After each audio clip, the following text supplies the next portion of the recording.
조문객이 드문드문 빠져나가는 장례식장. 지연은 아버지 영정 앞에서 홀로 무릎을 꿇고 절을 올렸다. 향냄새와 묵직한 침묵만이 감도는 그 자리. 그러나 남편의 자리는 끝내 비어 있었다. 아니 사위가 아버님 장례식에 안 오다니 이게 말이 돼? 출장이라던데. 근데 내가 들으니까 골프 여행 갔다던데. 출장이면 출장이지. 장례식이랑 골프 중에 골프를 택하냐? 저 집 사정이 뭔가 이상한 거 아냐? 그 말들이 불꽃처럼 튀어 지연의 귓가를 후벼팠다. 뒤돌아보는 조문객들의 시선은 동정과 조롱이 섞여 있었다. 남편에게조차 외면당한 여자라는 낙인이 그 자리에 찍히는 듯했다. 얼굴이 화끈거렸지만 지연은 아무 말도 할 수 없었다. 아버지 영정 앞에서 흘린 눈물은 슬픔 때문만이 아니었다. 그 순간 지연은 세상 모두가 자신을 조롱하고 있다는 잔혹한 현실과 마주하고 있었다. 누군가의 인생이 당신의 이야기일지도 모릅니다. 구독과 좋아요, 그리고 알림 설정으로 함께 해주세요. 장례식장에는 국화향이 가득했다. 검은 옷을 입은 사람들이 조용히 눈물을 훔쳤다. 분향소 한쪽에 앉은 여인, 지연은 아버지 영정 앞에 무릎을 꿇고 있었다. 고개를 깊이 숙인 채 차가운 바닥 위에 손을 모았다. 아버지, 이제야 이렇게 마지막 인사를 드리네요. 그동안 딸로서 많이 부족했습니다. 편히 쉬세요. 결혼 25년 동안 지연은 시댁에서 아들을 낳지 못한다는 이유로 늘 구박을 받았다. 며느리로서 자격이 없다는 말을 수도 없이 들었다. 그리고 오늘 아버지의 마지막 길에도 시댁 사람들은 발길조차 하지 않았다. 전화 한 통, 조회 한 장도 없었다. 끝내 나를 며느리로 인정하지 않았구나. 그래도 아버지 장례식까지 외면할 줄은 몰랐어. 눈물이 차올랐지만 이상하게도 나오지 않았다. 오히려 가슴속 어딘가에 얼음처럼 굳은 무언가가 내려앉았다. 사람들은 조용히 고개를 끄덕이며 출장 때문에 남편이 못 왔구나 하고 넘어갔다. 하지만 지연은 마음속 깊이 작고 날카로운 균열이 생겨남을 느꼈다. 아버지의 영정은 말이 없었다. 하지만 오래전 그 눈빛은 또렷이 떠올랐다. 이 결혼 다시 생각해라 하시던 그 단호한 목소리. 지연은 두 손을 꽉 쥐었다. 아버지, 제가 선택한 삶이 이렇게 되어버렸습니다. 이제라도 후회하지 않으려면 달라져야겠지요. 바람 한 점 없는 장례식장 마당. 유난히 서늘한 바람이 지연의 볼을 스쳤다. 그녀는 그 바람이 아버지의 마지막 인사처럼 느껴졌다. 장례식 내내 남편 준호의 모습은 보이지 않았다. 회사 동료 몇몇은 조문을 왔는데 정작 사위인 준호는 나타나지 않았다. 지연은 가슴 한켠이 답답했다. 국화향조차 숨막히게 느껴졌다. 사람들 눈을 피해 장례식장 바깥 어두운 구석에 앉았다. 그곳에서 들려오는 담배 냄새와 함께 낮은 목소리들이 새어나왔다. 출장이라더니 출장 같은 소리 하고 있네. 이번에 그 여자랑 골프 여행 간 거 다 알잖아. 인간도 아니야. 여자에 미쳐도 이렇게 미치냐? 그러게 말이야. 장인어른 장례식 날까지 빠지고 진짜 너무한 거지. 지연은 얼어붙은 듯 움직이지 못했다. 그들의 대화가 귀에 가시처럼 박혔다. 출장, 골프, 여자, 머릿속이 어지러웠다. 출장이 아니라 여자와 여행, 아버지의 장례식 날. 심장이 쿵쿵 내려앉았다. 눈물이 솟구쳤지만 눈앞이 하얘져 나오지 않았다. 지연은 떨리는 손으로 무릎을 움켜쥐었다. 차갑게 식은 바람이 얼굴을 스쳤다. 밤이 깊어 조문객이 모두 돌아간 뒤 지연은 홀로 집으로 향했다. 아버지를 지켜야 할 자리였지만 진실을 확인하지 않고는 차마 다시 영정 앞에 설 수 없었다. 그녀는 곧장 장례식장을 나와 집으로 향했다. 집에 도착하자마자 남편의 서재로 향했다. 서재, 노트북, 그리고 차. 그녀는 무너진 마음을 붙잡은 채 남편의 흔적을 뒤지기 시작했다. 책상 위에 놓인 노트북을 열자 회사 메일 계정이 그대로 로그인된 상태였다. 메일함에는 호텔 예약 확인서, 골프장 부킹 내역이 남아 있었다. 거기엔 동행자 이름까지 적혀 있었다. 김미영. 낯설지 않은 이름이었다. 출장? 거짓말이었어. 넌 여자와 여행을 갔던 거야. 더 확실한 증거를 찾기 위해 지연은 남편의 차로 향했다. 조수석 발밑에서 반짝이는 작은 물건이 눈에 들어왔다. 여자 귀걸이 한쪽이었다.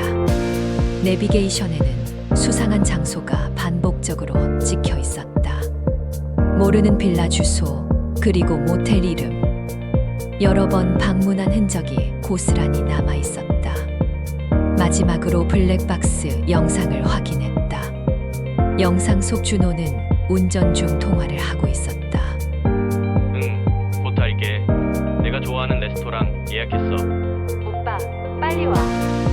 보고 싶어. 그 목소리는 몇 차례나 반복되어 녹음되어 있었다. 차 안은 배신의 증거들로 가득 차 있었다. 지연의 온몸이 떨렸다. 차가운 손끝, 굳어버린 입술. 배신감이 뼛속 깊이 파고들었다. 그러나 그녀는 아버지 영정 사진을 떠올리며 이를 악물었다. 우리 아버지의 장례식 날 너는 이런 짓을 하고 있었구나. 분노와 배신감에 온몸이 떨렸다. 하지만 울음은 나오지 않았다. 대신 차갑게 굳은 결심이 자리 잡았다. 지연은 다시 장례식장으로 돌아와 영정 앞에 무릎을 꿇었다. 눈물 대신 복수의 맹세가 그 눈빛에 어려 있었다. 지연의 머릿속에는 지난 세월이 스쳐 지나갔다. 25년 전 아버지는 준호와의 결혼을 반대했다. 저 남자는 믿을 수 없는 사람이다라며 강하게 말리셨다. 하지만 지연은 사랑이라 믿었다. 기어이 아버지 뜻을 거슬러 혼인을 올렸다. 그러나 시집살이는 녹록지 않았다. 시댁 식구들은 아들을 낳지 못한다는 이유로 끊임없이 구박했다. 명절이면 술잔이 오갈 때마다 빠지지 않던 말. 딸만 낳아서 집안의 대를 끊어놔.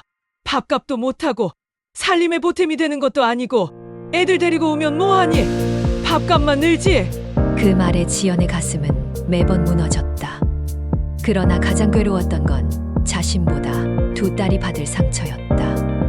혹여 아이들 귀에 그 말이 들어갈까 두려워 지연은 어느 순간부터 명절마다 아이들을 시댁에 데려가지 않았다. 그저 집에서 조용히 아이들과 시간을 보냈다. 아이들은 아무 잘못이 없는데 상처받게 하고 싶지 않았어요. 그래서 제가 다 떠안았습니다. 남편 준호는 그런 아내의 고통을 외면했다. 엄마가 원래 그렇지 뭐 하며 대수롭지 않게 넘겼다. 지연은 그때마다 더 깊은 외로움 속에 갇혔다. 그나마 버틸 수 있었던 건 아버지의 말 없는 응원 덕분이었다. 직접 말하지는 않았지만 지연을 향한 그 무거운 눈빛 속엔 늘 걱정과 안쓰러움이 담겨 있었다. 아버지, 당신 말씀이 옳았습니다. 그 사람은 끝내 제 편이 되어주지 않았습니다. 이제 지연의 눈앞에는 무너진 남편의 거짓된 모습만 남았다. 시댁은 장례식에 발길조차 하지 않았고 남편은 내연녀와 여행을 갔다. 아버지의 마지막 길은 홀로 감당해야 했다. 그러나 이제 홀로가 아니었다. 분노와 결심이 그녀 곁에 자리했다. 장례식이 끝난 지 이틀째 되는 날, 늦은 오후. 현관문 비밀번호가 눌리는 소리가 들렸다. 지연은 부엌에 서서 천천히 고개를 돌렸다. 낯익은 발걸음, 그러나 오랜만처럼 느껴졌다. 준호였다. 커다란 캐리어를 끌고 들어오며 억지로 피곤한 표정을 지었다. 하지만 그 얼굴에는 죄책감보다 지루한 무심함이 더 짙게 깔려 있었다. 여보, 나 왔어. 장례식은 잘 끝났지? 지연의 눈이 순간 흔들렸다. 장례식은 잘 끝났지라는 한마디. 아버지의 죽음을 단지 형식적인 행사처럼 말하고 있었다. 응, 다 끝났어. 준호는 마지못해 한숨을 내쉬었다. 소파에 앉자마자 셔츠 단추를 풀며 넋두리를 늘어놓았다. 출장 때문에 어쩔 수 없었어. 아버님 마지막에 내가 못 간 건 미안하다. 하지만 진짜 일이 너무 급했거든. 그의 목소리는 미안함보다 귀찮음이 더 짙게 묻어 있었다. 지연은 입술을 굳게 다물었다. 이틀 전 담배 연기 속에서 흘러나오던 동료들의 대화가 떠올랐다. 출장 같은 소리, 여자랑 골프 여행. 출장이면 어쩔 수 없었겠지요. 이해해요. 지연은 애써 미소 지었다. 그러나 그 미소에는 온기가 없었다. 눈빛마저 얼음처럼 식어 있었다. 그녀의 연기를 눈치채지 못한 준호는 오히려 안도의 숨을 내쉬었다. 그래, 이해해줘서 고마워. 당신이 이렇게 말해주니 마음이 좀 놓이네. 지연은 그 순간 확신했다. 이 남자는 자신이 무엇을 잃었는지도 모른다. 아버지의 장례식에 오지 않은 죄, 딸들의 마음에 남은 상처, 그리고 아내의 믿음을 짓밟은 배신조차 모른다. 그녀가 바라보는 준호의 얼굴은 낯설었다. 25년을 함께 산 남편의 얼굴이었지만 이제는 전혀 알 수 없는 남자의 얼굴이었다. 그래도 뭐 장례식은 잘 끝난 거잖아. 다행이네. 그 말은 지연의 가슴을 찢어놓았다. 아버지의 죽음을, 장례를, 그 모든 슬픔을 잘 끝난 예로 치부하는 남자. 그 순간 지연의 눈빛은 완전히 바뀌었다. 남편은 더 이상 함께 살아갈 존재가 아니었다. 반드시 무너뜨려야 할 대상일 뿐이었다. 아버지, 지켜보세요. 반드시 갚아드리겠습니다. 반드시. 장례식이 끝나고 며칠이 흘렀다. 집안은 적막했다. 여전히 지연의 가슴 속에는 묵직한 돌덩이가 남아 있었다. 주방 창가에 앉아 멍하니 바람결을 바라보던 지연에게 큰딸 수진이 다가왔다. 엄마, 이제 좀 쉬어야 해요. 할아버지 가시는 길 지키느라 너무 고생했잖아. 이제는 엄마 차례예요. 바람도 쐬고 여행도 가고 우리 같이 가요. 딸의 말은 따뜻했지만 지연의 눈빛은 흔들렸다. 고맙기도 했지만 동시에 가슴이 미어졌다. 자식 앞에서조차 웃을 수 없는 자신이 원망스러웠다. 지연은 애써 미소를 지었다. 그래, 여행이라 고맙다. 우리 딸, 엄마가 생각해볼게. 수지는 엄마의 손을 꼭 잡았다. 그러나 지연은 그 손을 잡고도 끝내 웃음을 깊게 피우지 못했다. 아이들 앞에서는 절대 울 수 없었다. 그래서 지연은 속으로 삼켰다. 가슴 한복판까지 차오른 눈물을. 밤이 깊어지자 집안은 다시 고요에 잠겼다. 지연은 침대에 누웠지만 눈을 감을 수 없었다.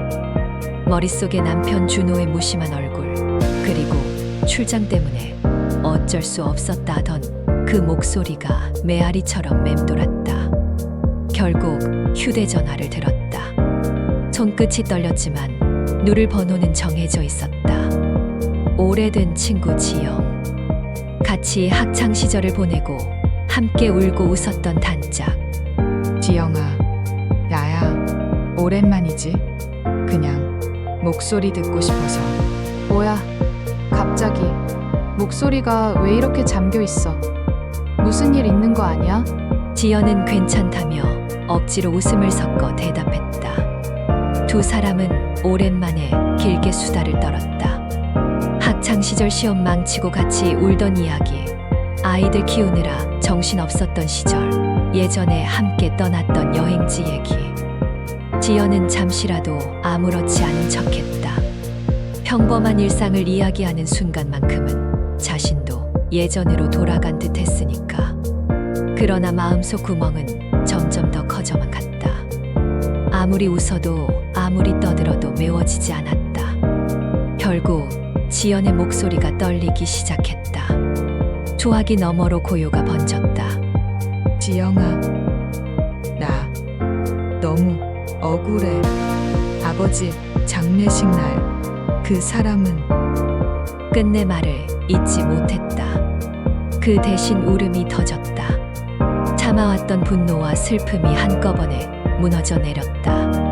숨을 고르기도 전에 목이 메이고 그 느낌이 전화선을 타고 그대로 전해졌다. 잠시 침묵이 흐르더니 지영의 목소리가 낮게 울려 퍼졌다. 차갑지만 따뜻하게 오랜 친구만이 할 수 있는 목소리였다. 지연아, 내 남편 바람 피는 거지? 그 한마디에 지연은 더 크게 오열했다. 대답하지 않았지만 그 침묵만으로도 모든 것이 드러나 있었다.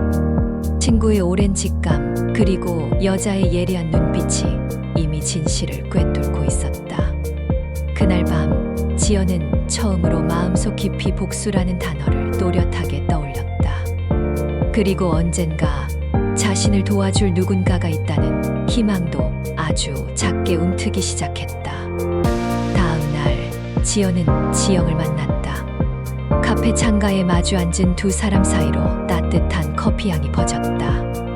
오랜 친구였지만 어젯밤처럼 울음을 터뜨린 건 처음이었다. 어제 미안했어. 괜히 갑자기 울어버려서. 무슨 소리야. 그동안 얼마나 참고 살았는지 목소리만 들어도 다 알겠더라. 지영은 잠시 고민하더니 지연 앞으로 명함 하나를 밀어주었다. 하얀 카드에 적힌 글자는 지연의 눈을 멈추게 했다. 이혼 전문 변호사. 지영아, 너 변호사인 건 알았지만 이런 쪽일 줄은 몰랐어. 나도 일부러 얘기 안 했어. 고객들에게도 내 사생활은 잘 밝히지 않아. 괜히 결혼도 안 한 여자가 이혼 전문이라 하면 색안경 끼고 보거든. 지연은 명함을 바라보며 숨을 고르지 못했다. 오랜 친구가 지금 이 순간 자신에게 가장 필요한 힘을 가진 사람이었다니. 마치 운명이 이끌어준 듯한 느낌이었다. 지연아, 어제 내 울음만 들어도 알겠더라. 남편 외도하지? 지연의 눈가가 흔들렸다. 그러나 이번에는 숨기지 않았다. 떨리는 목소리가 터져 나왔다. 맞아. 아버지 장례식 날 그 사람은 다른 여자랑 여행 갔어. 호텔 예약, 골프장 부킹, 차 안에서 나온 귀걸이, 블랙박스. 다 증거가 있어. 지영의 눈빛이 단호해졌다. 오랜 친구의 얼굴에서 이제는 변호사의 얼굴이 겹쳐졌다. 좋아. 그렇다면 내가 울 이유는 없어. 이건 싸움이야. 그리고 나는 지는 싸움은 하지 않아. 지연은 그 순간 마음속에 얼어붙었던 무언가가 조금씩 풀리는 걸 느꼈다. 그러나 동시에 싸움의 불길이 강하게 타올랐다. 아버지, 이젠 울음이 아니라 행동으로 갚아드리겠습니다. 카페 창가에 앉은 두 사람의 대화는 점점 무거워졌다. 지영은 잠시 눈을 감았다가 단호한 목소리로 물었다. 지연아, 나를 내 담당 변호사로 선임할래? 내가 원한다면 나는 이번 싸움을 반드시 이길 거야. 지영아, 내가 해줄 수 있겠어? 내가 이렇게 무너졌는데. 내가 무너진 게 아니야. 이제부터 다시 세우는 거지. 나를 믿어. 내가 꼭 이겨줄게. 지연은 깊은 숨을 내쉬었다. 그리고 고개를 끄덕였다. 그 순간 두 사람은 단순한 친구가 아니라 한 팀이 되었다. 두 사람은 카페에서 몇 시간 동안 앞으로의 계획을 세웠다. 이미 확보한 증거들을 정리하고 향후 추가로 챙겨야 할 것들을 체크했다. 남편의 금융거래 내역, 휴대전화 기록, 그리고 내연녀와의 만남 장소. 모든 게 복수의 무기로 쓰일 수 있었다. 나는 이제 울지 않을 거야. 이 싸움에서 반드시 이겨야 해. 그래. 너 혼자가 아니야. 우리가 함께니까. 그날 밤 지연이 집에 돌아오자 남편 준호가 거실에서 기다리고 있었다. 손에 작은 상자를 들고 있었다. 지연아, 미안하다. 내가 아무리 생각해도 장례식에 못 간 건 내 마음에도 걸려. 이거 그냥 미안한 마음이야. 상자 안에는 작은 목걸이 하나가 들어 있었다. 은빛의 단출한 디자인. 지연은 순간 가슴이 쓰라렸다. 그가 아내에게는 이런 값싼 목걸이를, 그러나 내연녀에겐 훨씬 값비싼 선물을 바쳤을 것이라는 확신이 치밀어 올랐다. 고마워. 이런 마음까지 써주다니. 지연은 환하게 웃으며 고개를 끄덕였다. 그러나 그 웃음 뒤에서는 복수심의 불길이 활활 타올랐다. 남편이 안도하는 그 순간 그녀는 속으로 다짐했다. 그래, 마음이 풀린 것처럼 보이겠지. 하지만 이제 곧 알게 될 거야. 내가 무얼 잃게 될지를. 아버지 장례가 끝난 지 사흘째 되는 날 저녁, 집안은 고요했다. 국화향은 사라졌지만 슬픔은 여전히 가라앉지 않았다. 큰딸 수지는 대학 과제를 한다며 방에 틀어박혀 있었고, 둘째 은지는 아르바이트에 나가 늦게 들어올 예정이었다. 식탁에는 지연과 남편 준호 단 둘뿐이었다. 준호는 평소처럼 양복을 벗어 의자에 걸쳐 두더니 태연한 얼굴로 식탁에 앉았다. 마치 아무 일도 없다는 듯 신문을 펼쳐들었다. 그 모습에 지연은 속으로 깊은 한숨을 삼켰다. 지연아, 장례도 다 끝났으니까 이제 슬슬 정리할 게 많지 않겠어? 그 한마디에 지연의 손끝이 멈췄다. 아직 아버지의 얼굴이 눈앞에 선한데 남편의 입에서는 벌써 상속 이야기가 흘러나왔다. 정리라니. 무슨 정리? 아버님이 남기신 땅이나 재산 말이야. 상속받을 게 있으면 빨리 알아봐야지. 세금 문제도 있고 괜히 늦추면 불리해져. 지연은 숟가락을 내려놓았다. 상속이라는 단어가 이렇게 빨리 입 밖으로 나올 줄은 몰랐다.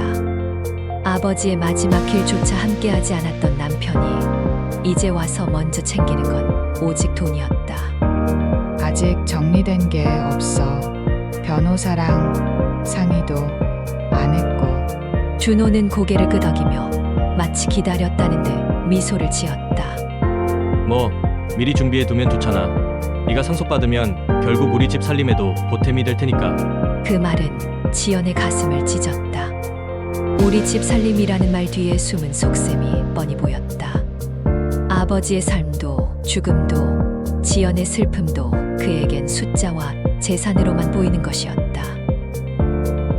아버지의 장례식에도 오지 않았던 사람이 이제는 상속만을 이야기하는구나. 이 사람 눈에는 내 눈물조차 보이지 않는구나. 지연은 속에서 치솟는 분노를 억눌렀다. 지금 감정적으로 폭발하면 아무것도 얻을 수 없었다. 이 싸움은 이제부터였다. 증거와 계획, 그리고 냉철한 복수만이 필요했다. 잠시 침묵이 흘렀다. 준호는 태연하게 물을 마셨다. 미안함의 그림자조차 없는 얼굴이었다. 지연은 억지로 미소를 지으며 고개를 끄덕였다. 정리되면 말해줄게. 너무 서두르지 마. 준호는 안도의 미소를 지었다. 그 모습에 지연은 속으로 치를 떨었다. 아버지의 죽음을 이용해 상속을 먼저 따지는 남편. 이제 남편의 얼굴은 낯설고 섬뜩하기만 했다. 그날 밤 아이들이 잠든 뒤 지연은 거실 불을 끄고 홀로 앉았다. 방금 전의 대화가 귓가에 맴돌았다. 상속, 정리, 도움이 된다. 단어 하나하나가 칼날처럼 가슴을 찔렀다. 그래. 이제는 확실하다. 이 사람에게는 아무것도 남겨주지 않겠다. 아버지의 재산도, 내 남은 인생도, 딸들의 미래도 모두 내가 지켜내고 반드시 되찾겠다. 창밖에는 달빛이 차갑게 내려앉아 있었다. 그 빛이 지연의 눈동자에 닿았다. 그러나 눈물은 더 이상 흐르지 않았다. 대신 복수의 불꽃이 그 자리에 타올랐다. 그 불꽃은 이제 결코 꺼지지 않을 것이었다. 며칠 뒤 지연은 남편의 방을 조심스럽게 뒤졌다. 상속 이야기를 꺼낸 뒤부터 준호는 더 자주 집을 비우고 있었다. 출장이라고 둘러댔지만 이제 지연은 믿지 않았다. 오히려 그 공백의 시간을 증거 수집에 쏟아부었다. 남편의 노트북, 서류함, 그리고 책상 서랍.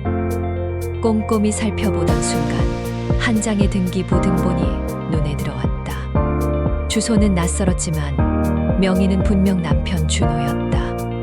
그러나 소유주 이름 옆에 병기된 또 다른 이름을 본 순간 지연은 숨이 막혔다. 김미영? 그 여자 이름이 왜 여기에? 두 사람의 공동 명의로 된 부동산 서류였다. 서울 외곽의 신축 빌라. 지연은 손끝이 떨려 서류를 놓칠 뻔했다. 심장이 빠르게 요동쳤다. 남편은 내연녀에게 집까지 사주고 있었던 것이다. 지연은 더 깊이 파고들었다. 노트북 안에는 부동산 중개업자와 주고받은 메일, 집수리 견적서, 가구 구입 영수증이 남아 있었다. 거실용 소파, 침대, 커튼, 모든 게 세세하게 기록되어 있었다. 내 아버지 장례식엔 오지도 않으면서 그 여자를 위해 집을 사줬다고? 분노가 치밀어 올라 온몸이 떨렸다. 그러나 울음은 나오지 않았다. 대신 치밀어 오르는 건 복수의 불길 뿐이었다. 결정적인 순간은 블랙박스였다. 며칠 전 확보해둔 파일을 다시 열어보았다. 녹음된 통화소, 준호의 목소리가 또렷하게 들렸다. 응, 곧 갈게. 우리 집 이제 완전히 너희 집이야. 너 마음대로 꾸며. 뒤이어 들려온 낯선 여자의 웃음소리. 지연은 이를 악물었다. 남편은 내연녀에게 단순히 빠진 게 아니었다. 우리 집이라 불렀다. 그것은 지연과 두 딸의 집이 아니라 내연녀에게 바친 배신의 공간이었다. 그 순간 지연의 눈빛은 달라졌다. 이제 남편의 외도는 더 이상 추측이 아니었다. 명확한 증거였고 지연을 무너뜨린 결정적 진실이었다. 좋아. 네가 바람도 모자라 그 여자를 안에 집까지 내줬지? 이제 그 집, 그 여자, 그리고 너까지 전부 내 손으로 무너뜨려 주마. 지연은 서류와 영수증, 녹음 파일을 하나하나 파일에 정리했다. 변호사 친구 지영에게 보여줄 생각만으로도 숨이 고르게 가라앉았다. 분노와 결심이 이제는 차가운 냉정함으로 바뀌고 있었다. 그날 밤 준호는 아무 일 없다는 듯 귀가했다. 지연은 평온한 얼굴로 그를 맞이했다. 그러나 눈빛 속에서는 이미 모든 것을 알고 있는 여자의 차가운 불꽃이 타오르고 있었다. 며칠 동안 준호는 아무 일 없었다는 듯 집으로 들어왔다. 식사 자리에서도 아이들 앞에서도 그는 평소와 다름없이 대했다. 지연은 속이 부글부글 끓었지만 겉으로는 무심한 얼굴로 남편을 맞이했다. 그는 아내가 모든 걸 모르고 있다고 믿고 있었다. 오히려 장례식에 가지 못한 부담감마저 희미해진 듯 태연한 표정이었다. 내일 회사 회식이 있어서 좀 늦을 거야. 이번 주말엔 애들이랑 같이 밥 먹자. 너무도 평범한 말투였다. 지연은 고개를 끄덕였지만 속으로는 다시 이를 악물었다. 지연은 더는 기다리지 않았다. 모은 증거들을 지영에게 맡겨 법적 절차를 밟는 동시에 세상에 드러낼 준비를 했다. 그날 새벽 인쇄소에서 맞춰온 커다란 플래카드를 품에 안고 내연녀의 집 앞으로 향했다. 플랜카드에는 굵은 글씨가 박혀 있었다. 땡땡 아파트 A동 123호 김준호 회사원 기혼 상간녀 김미영과 불륜 중. 두 사람의 사진까지 큼지막하게 인쇄되어 있었다. 순식간에 아파트 주민들 사이에서 웅성거림이 퍼졌다. 출근길 사람들이 휴대폰을 꺼내 사진을 찍었고 소문은 삽시간에 퍼져나갔다. 플랜카드 한 장이 남편 준호와 내연녀의 가면을 단번에 벗겨냈다. 그날 오후 준호의 전화가 걸려왔다. 숨소리부터가 거칠었다. 당신 지금 이게 뭐 하는 짓이야? 회사 사람들까지 다 봤다고. 개망신 시키려고 작성했어. 지금 당장 치워. 그래, 이제 좀 정신이 들어? 당신과는 더 이상 볼 일 없어. 당신 법원에서 봅시다. 짧게 던진 말 한마디에 준호는 잠시 말을 잊지 못했다. 지연은 망설임 없이 전화를 끊었다. 손끝에 남은 진동마저도 차갑게 식어갔다. 그날 지연은 두 딸과 함께 이사를 했다. 이미 지영의 도움으로 새 집 계약을 맞춰둔 상태였다. 아이들은 놀란 눈치였지만 엄마의 결심에 단 한마디도 거역하지 않았다. 엄마, 우리 이제 진짜 이 집에서 나가는 거야? 그래, 새 출발이 필요하잖니. 여기선 울지 않을 거야. 트럭에 실린 짐 위로 달빛이 번졌다. 집을 떠나는 순간 지연의 마음속에서도 지난 25년이 무너져 내렸다. 그러나 그 무너진 자리에 새로운 불길이 타올랐다. 복수의 서막은 이제 막 올랐다. 플랜카드 사건은 순식간에 퍼져나갔다. 회사 동료, 이웃, 친척들까지 모두 알게 되었다. 체면이 땅에 떨어진 준호는 결국 행동에 나섰다. 그는 분노에 차 지연을 명예훼손으로 고소했다. 내가 바람 피운 건 내가 주장하는 거지. 확실히 증명 못하면 네가 감옥에 가는 거야. 그러나 지연은 조금도 흔들리지 않았다. 이미 모든 걸 준비해 두었기 때문이다. 그녀는 곧바로 이혼 소송, 상간녀 소송, 재산분할 청구까지 동시에 진행했다. 변호사 지영이 이끄는 서류 더미가 법원에 제출되었다. 우린 거짓이 아니라 사실을 내밀 겁니다. 사진, 녹취, 등기부등본, 블랙박스, 카드 내역, 증거는 이미 충분하죠. 법정은 단숨에 뒤집혔다. 준호가 명예훼손이라 외쳤지만 지연이 내놓은 증거는 너무도 구체적이었다. 판사의 눈빛이 단호하게 바뀌었다. 피고 김준호의 부정행위가 명백히 입증됩니다. 원고 지연 씨의 이혼 청구와 위자료 청구, 재산분할 청구를 모두 인정합니다. 순간 준호의 얼굴이 하얗게 질렸다. 모든 게 무너져 내리고 있었다. 그래, 내가 나를 무시하고 아버지의 죽음을 모욕하고 내 인생을 짓밟았지. 이제 내가 잃을 차례야. 재산분할에서도 지연은 유리했다. 미리 준비한 재산 내역과 숨겨진 자금까지 철저히 확보해둔 덕분이었다. 준호는 반박할 힘조차 없었다. 재판이 끝난 뒤 준호는 곧장 내연녀의 집으로 달려갔다. 그 집만큼은 자신에게 남아있다고 믿었기 때문이다. 그러나 현관 앞에서 그는 낯선 사람을 마주했다. 새 집주인이었다. 아, 혹시 전 주인분이세요? 계약 다 끝났습니다. 여기 제 집이에요. 뭐라고요? 제 집이라고요. 김준호, 내가 소유자인데. 등기부 다 확인했습니다. 이미 계약 끝났고 잔금도 다 치렀습니다. 이젠 제 집 맞습니다. 준호의 손에서 열쇠가 힘없이 떨어졌다. 마지막 보루라 믿었던 집마저 사라지고 없었다. 그제야 알았다. 모든 게 끝났다는 것을. 가정도, 명예도, 재산도, 내연녀도, 그리고 집조차. 그의 삶에는 이제 아무것도 남아있지 않았다. 판이 끝난 지 며칠 후 지연의 휴대전화가 울렸다. 발신자는 시어머니였다. 잠시 망설였지만 지연은 단호하게 전화를 받았다. 네가 감히, 네가 어떻게 우리 집안을 이렇게 망칠 수가 있니? 하나뿐인 귀한 우리 아들 거지로 만들어 놓고 네가 사람 새끼냐? 예전 같았으면 눈물이 터졌을 말이었다. 그러나 이제는 달랐다. 지연의 목소리는 차갑고 또렷했다. 어머니, 저 이제 이혼했습니다. 이제 남이에요. 앞으로 이런 식으로 전화하시면 저도 가만히 있지 않을 겁니다. 명예훼손, 괴롭힘, 정신적 피해 보상까지 다 청구할 거예요. 어머니 매일 아들 하시잖아요. 어머니, 그 소원 이제 빈털털이 된 아들과 그 상간녀, 이제 새며느리인가요? 둘한테 낳아달라 하면 되겠네요. 순간 수학이 넘어가 고요해졌다. 지연은 단호하게 전화를 끊었다. 25년간 자신을 옥죄던 족쇄가 완전히 부서진 순간이었다. 며칠 뒤 지연은 두 딸과 변호사 친구 지영과 함께 공항에 있었다. 네 사람은 티켓을 손에 들고 환하게 웃었다.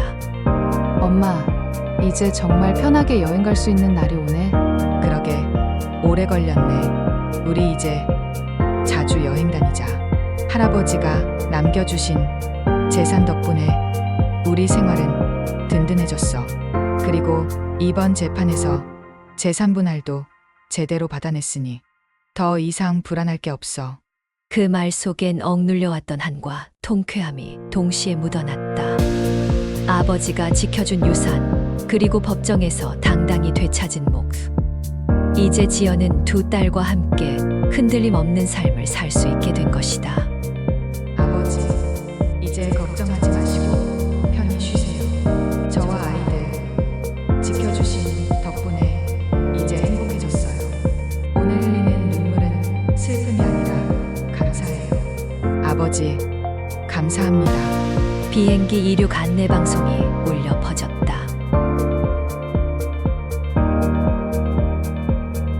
이 이야기가 가슴에 남는다면 조용히 공유해 주세요. 누군가의 인생이 당신의 이야기일지도 모릅니다.